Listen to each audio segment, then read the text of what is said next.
Oh, so the Sprout book has sprout recipes in the 40 recipes. 40 sprout recipes. 40 sprout recipes. Tell us about like a favorite or two recipe, like what types of recipes that involve sprouts. I mean, like one thing which my thesis was, since I had nothing else to work with, right? An invention, necessity is the greatest form of invention.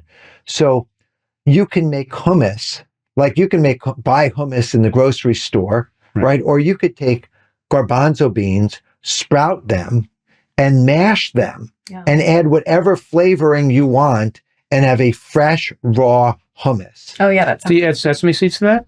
You can add tahini to it. Well, I got to comment on that because one of the most powerful anti-cancer substances are called lignans. Yes. And the three foods highest in lignans are flax seeds, chia seeds, and sesame seeds.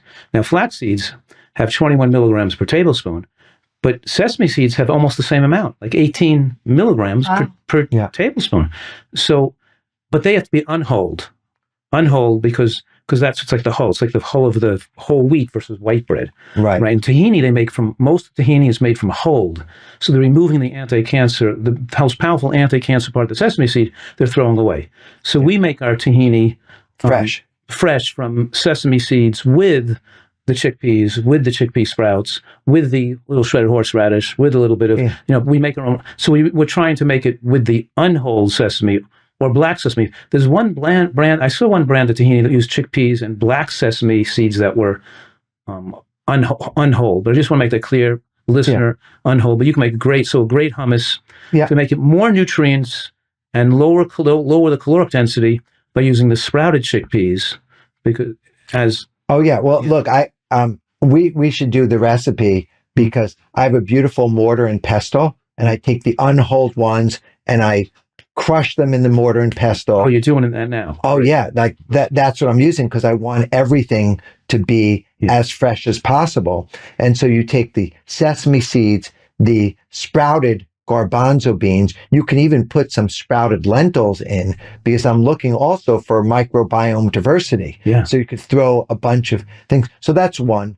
You can take, and I don't know what your feeling is on cacao, but you can take sprouted garbanzo beans and cacao and actually make a chocolate mousse. Really? Yeah. Oh, that sounds delicious. Throw in a half of an avocado, light on the avocado.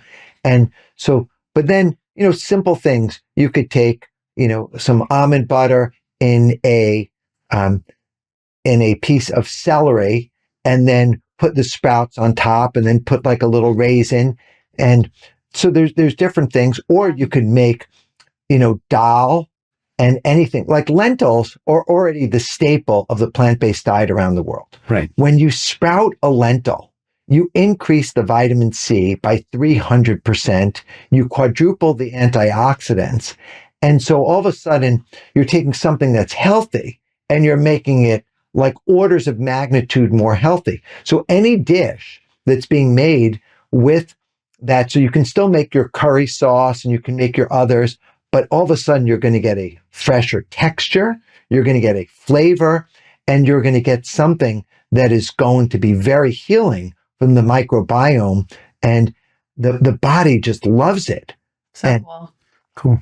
What I love is, I wanted to comment on this earlier when you were talking about, hey, I can do more calories from chickpeas and sprouting this and that, different things that you wouldn't think to sprout. We all get so excited about food. It's not like we hate food and we hide from food. We are just choosing really healthy foods. And you guys are empowering me to make my healthy diet even healthier by just incorporating more food that tastes really great. So I'm just feeling empowered, which is very cool. Yeah. Well, look, I think, eat to live, where so many people have been brainwashed and that they're just living to eat and they're fantasizing about food and about sex, right? Or about drugs and alcohol. Right.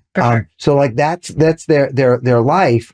And when you eat this way and you're being in nature and you're being in the gardening and you're being with family and friends and children, all of a sudden your priorities shift to, you want to slow down and appreciate life. So it's a whole different kind of high. It really is.